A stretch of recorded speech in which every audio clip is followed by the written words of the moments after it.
Hey, welcome to the Bluejay Banter Postgame Show. We're live here at Let It Fly, sports bar in downtown Omaha, right next to CHI Health Center, where we saw Creighton roll tonight over FDU, and we're going to go jump right into Coach's Corner tonight. Jahenns Manigat is with us again. Seems like you've been here a bunch lately, huh? I mean, I'm back in town. There's no other place I'd rather be than to be talking hoops after a game than with you. How are you guys doing? We're doing great. Good. My partner, Austin Chapman, as you've known. What's your first thoughts about the game tonight? Ooh, much better showing today than on Wednesday, that's for sure. That's a tough team, and they're going to be good in their conference. We definitely don't want to disrespect any of our opponents. We knew the challenge that was ahead of us going into this game, but I thought it was a good job of us establishing the post early again, kind of get Kalki going and playing off of that. It was good to see Pop back on the floor for sure. Good to see contributions from Jackson McAndrew, who we are really high on. Absolutely.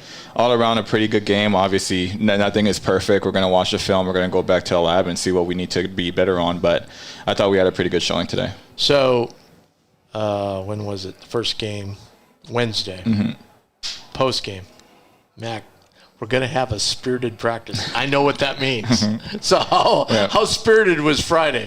Very spirited. It's a good thing that those guys had Thursday off to kind of get their minds right first. But Friday was certainly spirited. It's just there were so many things that we had been working on that just didn't translate on the floor in that first game. Again, Rio Grande Valley, they're a dangerous team, a team that has nothing to lose. They love to shoot the three. I think they shot 35 of them against us, 41 of them against Nebraska. So they're going to get them up. And a team like that is always going to be dangerous because they figured we're going to trade threes for two. So Kalki had a huge night to save us, and we're trying to make sure that he doesn't need a career night every night for us to be successful. That's why today was so important for us to be able to see that balance in scoring across the board, and again, getting contribution from some of those guys who just haven't had real minutes yet, like, Pop's first official game, and, like I mentioned, Jackson, who someone that we think is going to be really, really good. Well, Austin and I were talking after the last game.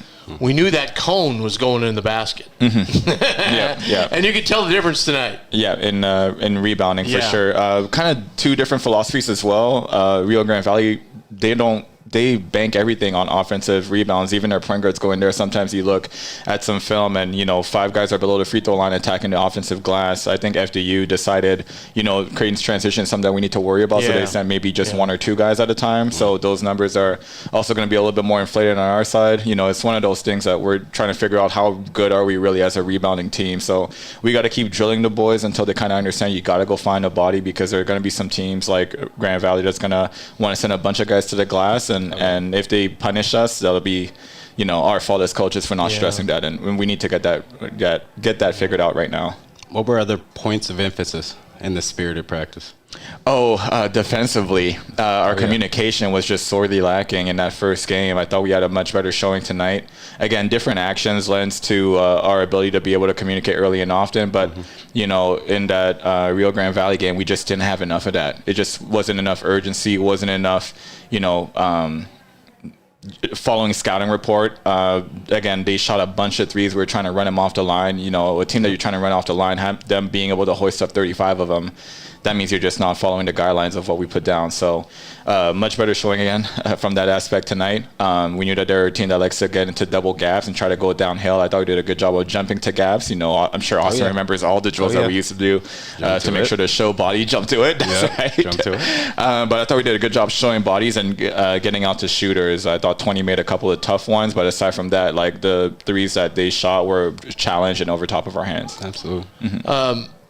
A guy who gets a lot of gentle coaching in practice, Jemiah. Yeah. I noticed in the first 8 minutes, you guys got through to him on Friday, because I thought his defensive intensity was way ratcheted up from what was the first game. I wish I could tell you the specific words that I used to try to get through to Jemiah, but I'll keep it PG for now. I basically told him that he messed up. He showed us on our Friday practice how good of a defender he really is. And I told him, you messed up, bro, because this is the standard now. Now that you showed us that you can do it, this is the standard. We don't want you to dip below. And if we get after you, it's because we understand how good of a player you can be. You're long, you're athletic, you're able to get to it defensively. Why sell yourself short? So I'm very proud of him for understanding that message. I think it's, getting through to him on a day-by-day basis. And then we saw the flashes of what he could do offensively. Him getting downhill in transition is wonderful for us. And he's he's one of those guys who gets down there and he makes terrific decisions.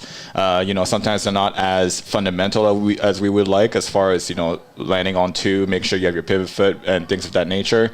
But he's so athletic that he gets away with jumping off one, kind of contorting his body, getting N1s and things of that nature. So he's going to be a really good player for us if he's able to just stick to the principles that we're trying to show him every day. Yeah, and I think that defensive intensity translated to his offense. You just see all of a sudden, he was being very unselfish first game, even the Purdue game exhibition, and tonight he got out on the floor and then you could see what he could do. Yeah, and Austin knows this better than anyone. Him and I have both been in his situation as far as defense will get you on the floor, and then everything else that comes from that is the confidence that you build just because you're on the floor, you're experiencing those tough situations. So again, kudos to them for understanding the message and just allowing us to coach him. He's been very coachable through this process, even though like much 20, 21-year-olds, he pouts every once in a while, but he's understanding the message, and tonight was a great showing by him.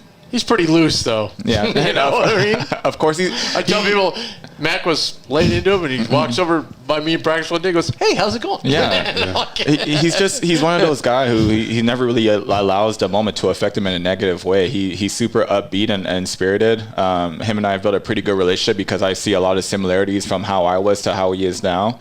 So I've kind of attached myself to him a bit and living vicariously through him as he's going through his first stint at Creighton University. So it's been great just to be around him, and he's such a good guy. You just want the best for guys like that. That's why I'm just really happy for him to have obviously like a really good game today, and I hope that these are little building blocks that we're able to keep building on as the season goes on. It felt like through the first half, Kalk was like just having a down game. Okay, let me read this off to you. Let's hear what a Kalk down game says. For the season. Yeah. For the season. He's 29 of 32. Not bad. Okay. I think that's pretty decent. sure he's leading the country in field goal percentage. Right. He's averaging 36.5 points a game. Pretty sure he's leading the country there. Yeah. Not bad. Not bad. I mean, yeah, we would expect more from him, but this is not bad. He needs an uptick in touches and only had 6 rebounds. Sure. Come on. I know. We need to work those walk out drills even more for him. Kalk, his attitude every day is what's been not surprising for me. It's been like confirmed for me because I heard about all these things going in. Obviously, from the outside looking in, I wasn't on the staff last year and things of that nature. I'm watching it on TV at 4 a.m. in Kosovo, so you don't quite get like the idea of guys' personalities necessarily through the TV. Through the TV screen, but when you're in practice with him every day, you just see the type of leader that he is, and no one on our team deserves to have that kind of success more than him, for sure. Is he stepping up vocally? Absolutely, yeah. He's one of our loudest guys, and he does it his way. He's one of the first guys in the gym, one of the last guys out. He understands how much this means to him to be coming back for this last year. And I think he's in a mode where he just wants to leave it all out there. He's not leaving any stones unturned, that's for sure. Yeah. So that step 3 kind of showed us a lot. Man. Yeah, and showing us everything. Like Sullivan would say, right? Off balance, too. He's showing us everything. He's playing with a ton of confidence, and, kudos to Mitch. Mitch has worked with him a lot on footwork and things of that nature. So in a shot clock situation, he felt very comfortable to go to a little side step 3, go into the left. Yeah, exactly. There was no panic on his face as the shot went up either. And he's shooting a great percentage from us for a 3 right now, which is going to be great because then he could get kind of to like his pump fake series, which guys haven't seen just yet, but he's definitely been working on it. The more teams, honor his 3-point shooting, the more different things he'll be able to do for us this year. I like that. We're talking with Jahenns Manigat after the Creighton's big win tonight. What do you see as real opportunities, though, after watching this game now tonight? As far as what real opportunities, as far as either schematically, defensively, offensively, player development, whatever. Oh, I love our 2 freshmen, TD, Ty Davis, and Jackson. I love their contribution. I think Ty could do a little bit more for us offensively, but what he's doing right now is great. He's a great ball handler. He's a good ball mover. The ball doesn't really stick in his hands, and then he understands our concept defensively at a really high level for an incoming freshman. So I'm really high on him too. Hopefully, like with more experience, he'll be more comfortable, and offense will come a little bit more easy for him. But those 2 guys, man, I work with them every day, and they show up every day ready to work. They're a lot more mature than you would expect for incoming freshmen. So tomorrow's practice, I'm looking forward to see what kind of attitude that they have, for them not to rest on their laurels of, today's success, to see how hungry they are to continue to get better, because that's what they've shown every day, showing up to practice. We already talked about Jackson, 13 points, but Ty, what a nice line. He had 3 assists, 4 rebounds, 3 assists as well. Yeah. And he looks for a freshman, like we're 2 games in, he looks very comfortable out there. Doesn't seem rattled at all. He doesn't always make the right play, but he seems in the moment okay. You know what I mean? Yeah, definitely. Like, his confidence kind of stems from what he does in practice. He goes up against Steven and Pop every day. So those guys are, experienced. They know how to get to their spots, especially a guy like Steven, who's so crafty, so intelligent. He's taught Ty a lot just by using his craftiness and Ty having to defend him. So I think Ty's applying some of those concepts to his game as well.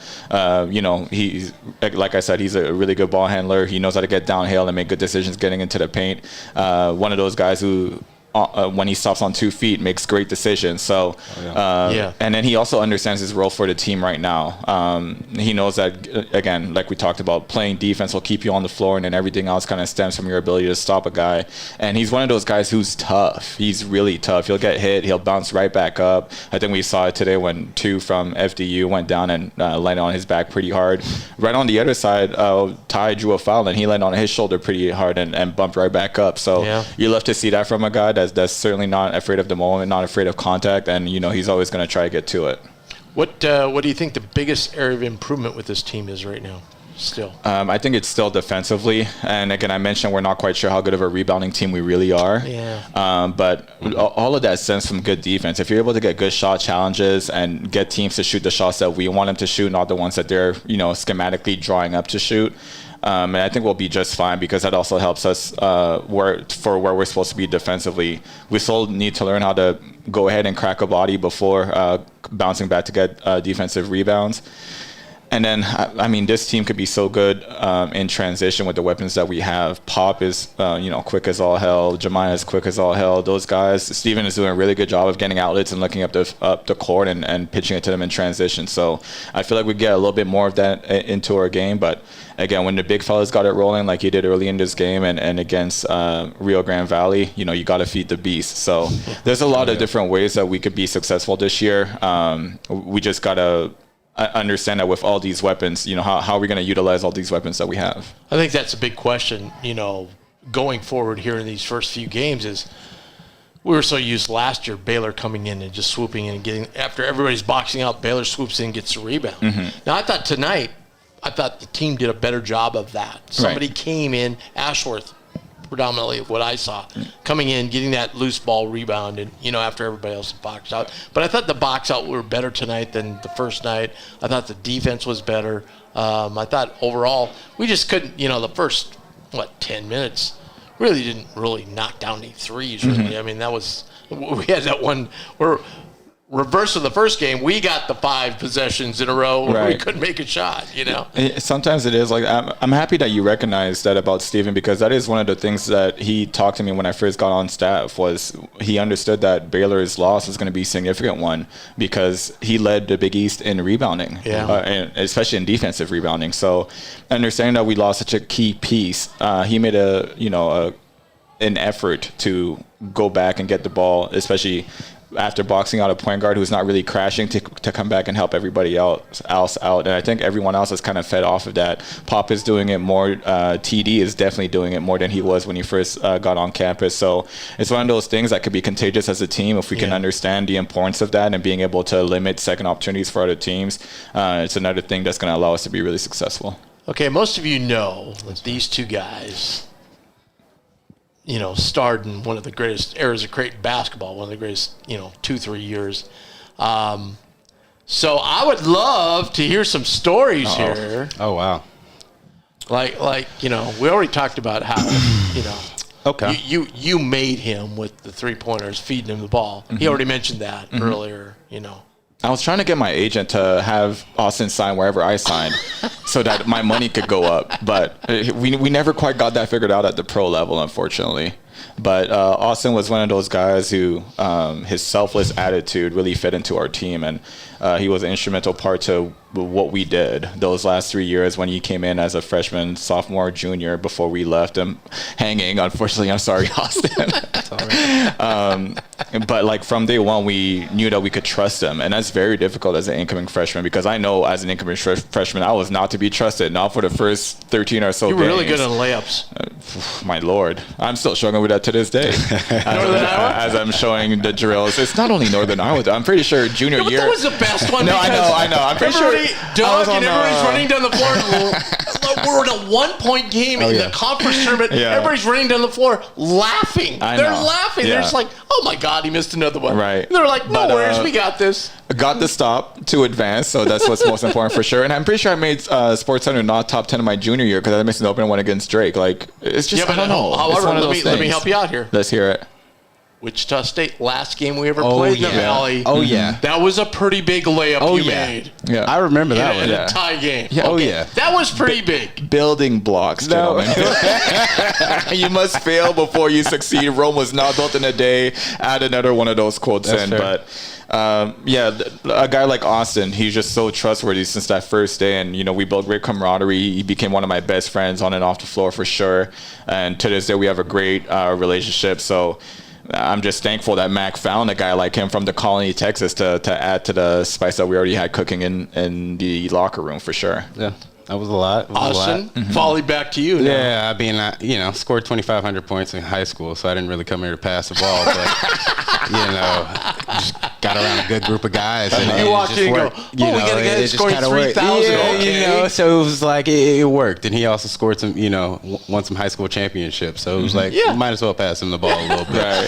Had some nice touch, but yeah, we just had great chemistry. I just think all the guys got had good chemistry, and we really just got along well together, and absolutely. Over time, I just think that just showed on the court. Well, we were talking about Ty, and when I was talking to him in media day, he was saying, I go, what you walked in, he goes, yeah, these guys can really shoot the ball. He goes, works out great for me because if I dish him the ball, I get an assist. And first thing I thought of was, Austin kind of liked that too, right? So that's kind of that point too of Ashford coming in and just getting those rebounds off the rim. If Cox clearing out three, then his lane's gonna be wide open. Yeah. He can kind of walk away with 5 to 6 of them. So.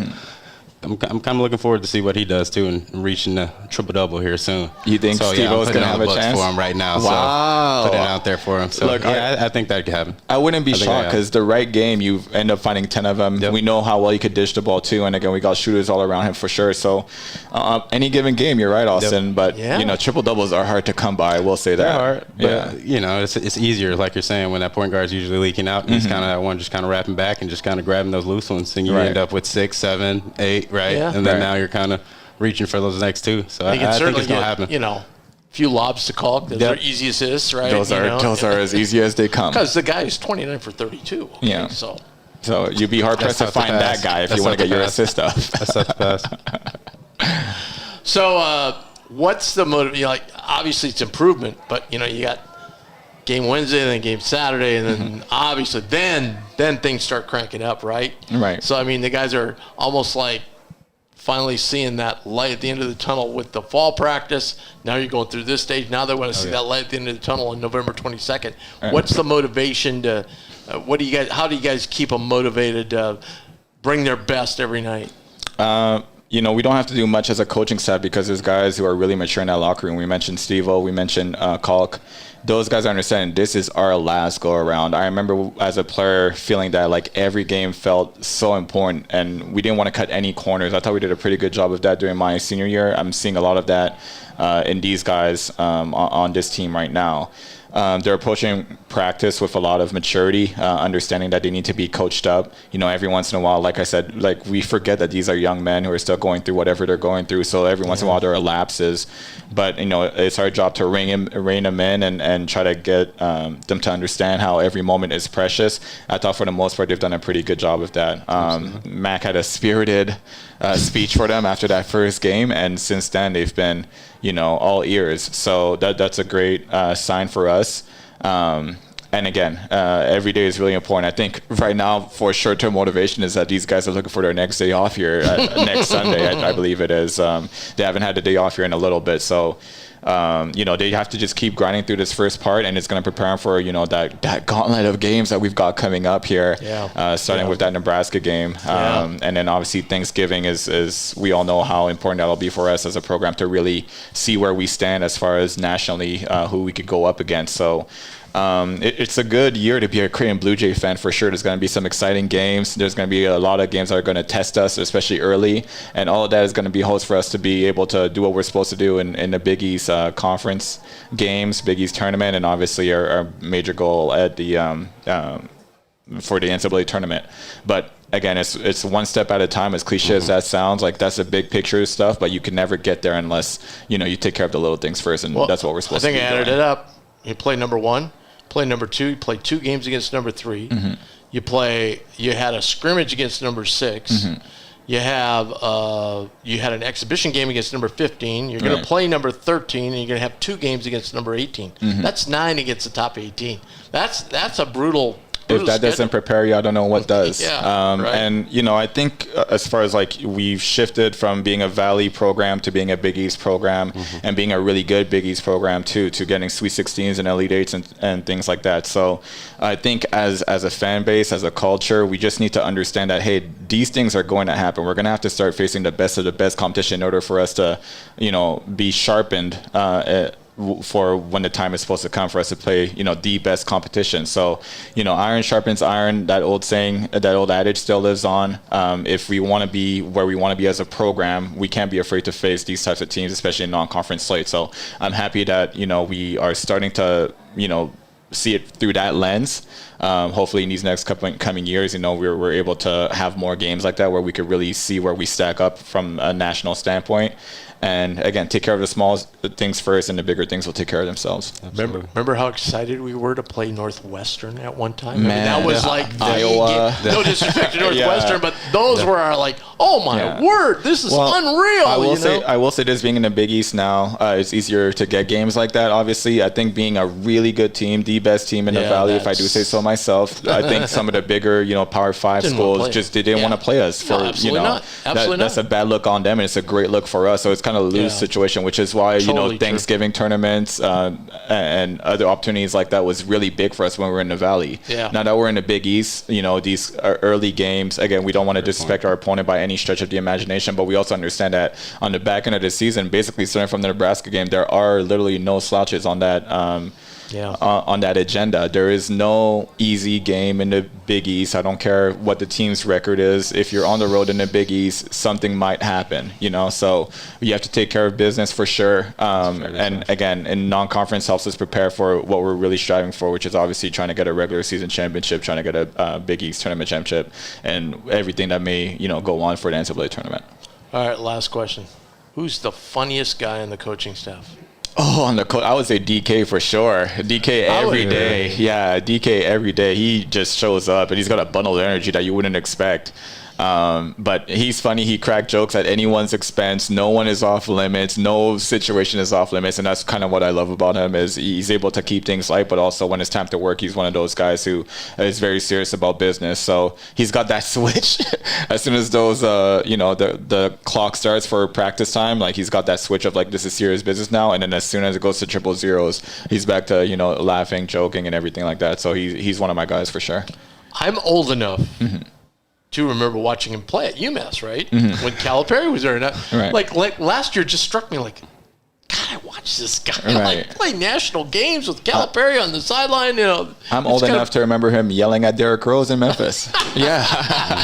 So he's got a wealth of experience. One of the things that I've loved most about him is he's not afraid to share some of those experiences too. I'm a basketball nerd. I pepper him with questions every day, and he hasn't yet turned me down and said, "Hey, Jahenns, you're talking too much." So I'm very thankful for that, because that's how you help to teach the game and move it forward, is to teach your experience and tell other people what you've gone through, and the good, the bad, the ugly about this coaching business. If I want to be a successful coach, I better have open ears to some of the experiences that these guys before me have had. So as a coaching staff as a whole, those guys have been great, just allowing me to just be a sponge and absorb as much information as possible, and I'm super thankful for that. All right, we're going to talk about our great sponsor, Care Minders. Thanks, Jay, for joining us. Really appreciate it. My man. Congrats. Care Minders Home Health Care. CareMindersNebraska.com. You can go there to find out everything they offer to help you with your injured, ill, or senior loved one. They're a tremendous a company that's sponsored our show for a couple years. Their agency is comprised of certified caregivers who have many years of experience. You'll receive versatile, flexible, and customized care for your comfort, peace of mind, and well-being. So go to CareMindersNebraska.com and you'll know everything you need to know when the time comes that you need their services. You can also give them a call, 402-532-1383. So give them a call. Great having Jay with us. Absolutely. Like old, he's like a ball old of energy. days. Yeah, absolutely. He's always got that energy. He's always running the mouth. He's always been tops. But yeah, no, he's tops in my book. He's elite. I think he's kind of reaching a level that I'm loving to see. Okay, I want to hear your thoughts on the game. You know, I think it's going to take a little bit of time for us to find some rhythm and chemistry. Keep changing our rotations a little bit. Yeah. I know we keep seeing, our 4s and 3s kind of be in different spots. I know we keep seeing Green kind of shift, positions too in that lineup. Of course, Isaac's getting back today. So I just think these games are going to be good, and that they don't have a week off is going to be great for them, right? Yeah. To just kind of actually get some cohesiveness going. So I'm just more apt to see that really for that Nebraska game. I know I'm not skipping over this Wednesday game, but I just think playing some good competition too and just competing against the guys and actually getting that core group of guys is going to be good for them going forward. We'll talk about that down the road. We'll do tonight because we don't know what the schedule's going to do. So how electric were those Nebraska games? Pretty electric, I think that's something that you come in knowing that rivalry is pretty big. How long did it take you to get to understand it? Like you're like, Nebraska, really? I knew it before I got here. Oh, nice. Just being from a state in the South and generally having those in-state rivalries is pretty huge. So I just think that's something that you come in knowing, and that's a lot of people hang their hats on that, especially the alumni. So you just kind of know that's a big game for everybody too. But I think that's going to be a good momentum starter getting into some of this treacherous schedule that they have coming forward. I don't want to forget this, so I'm going to say it now. I should wait for a couple of weeks when we play Nebraska, but a game that just grilled into my memory was the year after Doug left, when you guys went into Lincoln. And everybody's like, and they were having a really good season. Everybody's like, we're going to get killed, da-da-da-da-da-da. And you guys went in there and took charge. Zerd knocked down some big threes and came away with the win. That had to be incredibly satisfying. Great game. So 4-0 over my career, and that was just kind of the way I wanted to finish off. Just throw that out there. It was just like the job wasn't finished for me, and I just had some work to do, and walked out of there with a W. So no harm. Only two guys I can think of. There might be more. You and Kyle Korver. That's fair. Only two that went 4-0 against Nebraska. Had some great teammates over that time, but that last year, we just kind of had to get it done, and I think the boys put their boots on and kind of were strapped up. That was cool. But as tonight, I think we're hype on McAndrews, right? I think he showed us a lot. Yeah, I think we generally have a thing, unsung hero can't have double-figure scoring, but I think he's kind of the unsung. But he had to be the unsung hero tonight. I don't care because he was so quiet. It was a quiet 13 too. It wasn't like a You know what I mean? Yep, absolutely. Just his confidence, I think, is what's huge for me. He's not afraid to. He's not afraid of the moment either, and you just kind of can just see it about just his swagger and the way he kind of walks about himself and carries himself. I just think he's got some exciting years. Yeah. I think it was good to get Pop out there tonight to kind of see how this all works, and Trout got the start too. Again, I'm telling everybody, he's just going to get more comfortable out there, and when he does, he's going to hit all of those open threes he has. He can really fill it up. Well, I'll take him as my unsung hero then, honestly, because Trout, like you said, he just does a lot of things that aren't on the stat sheet. Yeah. At the end of the day, he's going to space the floor. He's going to actually create some of those lanes. I think early on they were trying to pack in the paint because of Caw, and it's too tough. It was like having Rogge out there on the wings, right, that you kind of have to get closer to a shooter. So I just think he's going to do a lot of that most days, and some days he's just going to be electric and hit 10 of them, and some days he might do what he did today, but I think he's just going to do a lot of things that won't get actually put on the stat sheet. Yeah, and we were talking about Kalk and his scoring. Ashworth's had averaging 20 points after 2 games, too. Yep. Not to mention his assist totals. Absolutely. Yeah, I'm loving the energy he's playing with. He's looking more comfortable out there, definitely, and just he's well conditioned. And, I know a lot of people have kind of touched on his conditioning and how well he's able to run the team, but he's manning the ship, and I just think he finally feels comfortable out there, and he feels like it's more or less his team, and I think we're kind of seeing that a little bit. We're probably the most happy for Jemiah tonight, though. Oh, yeah. Because he's been, like Jay said, he's been, getting it in practice and absolutely. defense, and then he showed it on Friday, and he showed it again tonight. And I think he's just being patient still. I even think today he passed up some stuff. I don't even think, he pressed too much. I think in the first game and even in the exhibition, you could kind of see there he was over-dribbling a little bit.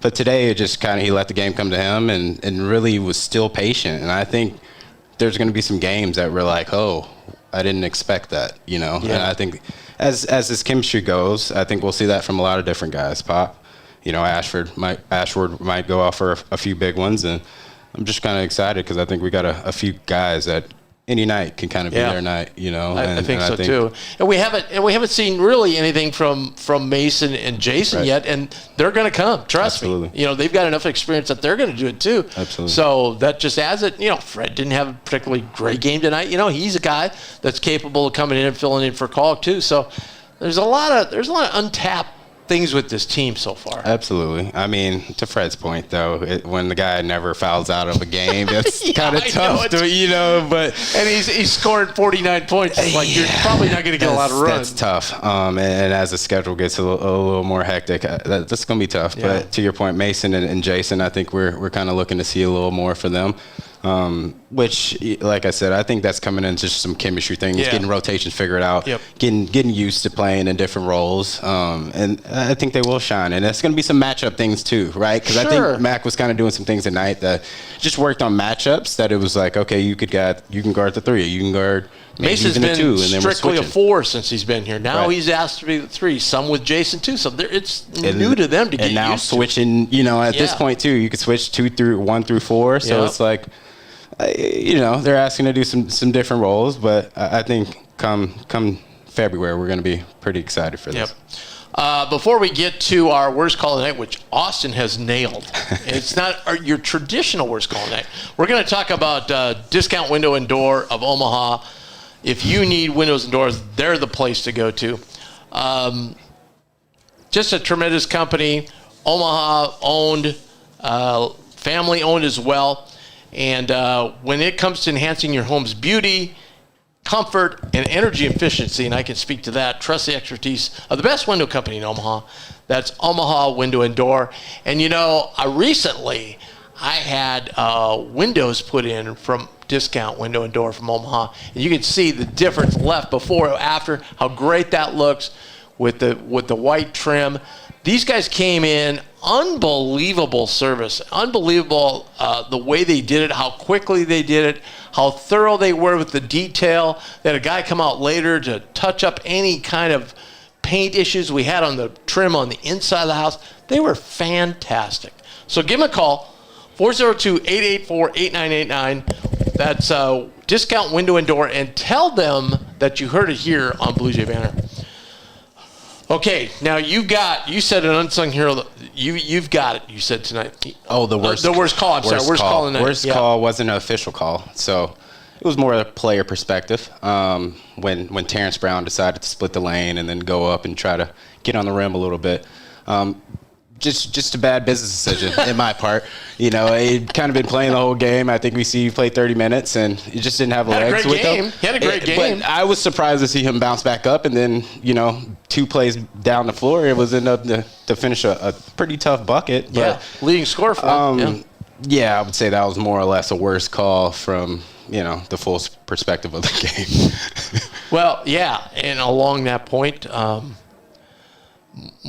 less the Rio Grande Valley team, they just were not going to throw it anywhere 10 feet of the basket when Kalk was in there. Absolutely. Tonight, these guys tried to go in a few times. They did. And they quickly found out how long Ryan Kalkbrenner is. Absolutely. And even when you're watching the game, you're like, there's no way he's going to get at that layup. And he does. I mean, I've said this many times. I think Terrence Oglesby of Field of 68 always goes, look, guys, you've got to stand next to that dude. And until you do, you don't know how big and how long he is. Absolutely. Yeah. And that's taking up a lot of space. That's always a worse call of the game when guys try and go in on him. Yep, absolutely. And I think he tried it on Cook a little bit earlier in the game. Tonight too. Right. Blocked to dunk tonight. It was Terrence as well. But he had a decent game for the guys. But I just think that was a bad business decision at the end of the day. And he's going to feel that tomorrow, definitely. Hey, if you're watching on YouTube, make sure you hit that subscribe button. It helps us out a ton. Hit the like button as well. And share it with all your Jays fans so they know there's a place where they can come to get expert breakdown of every Creighton game this season with myself and Austin, whoever else is here. We have players and coaches every night. Tonight, we're not having a player, by the way. They have an event going on, so they're unable to be here, but they'll be here the rest of the season. So we really appreciate that. Okay, so next game up is on Wednesday. Houston Christian. You're going to be here for that one too, right? That's the plan. Yes, sir. Okay. Yes, sir. It is on FS1. Okay, so another FS1 game. This used to be Houston Baptist, if you remember back in the day. Creighton used to actually be in the Valley. That's right. Or no, that was Dallas Baptist. That was in the Valley for baseball. That was recently, though, right? For baseball, yeah. Yep. But I think we've played them in baseball too. But anyway, it's Houston Christian now. They've had some success. They've gotten to the NCAA tournament a couple times, winning their conference. So we would have to get Rob to fact check this, but there was a guy, Art Bernardi, when we played these guys, had 30 or so, and really he handed it to Will pretty handily, and that's been a long running joke. So you played Houston No, Baptist? that was maybe my sophomore year. Doug was here. Jahenns still was here. Okay. We should ask Jahenns about this, actually, because that's a running joke, actually, between the guys. Oh, really? This guy, Art Bernardi, he owns Rent and Will Artino's head right now. But,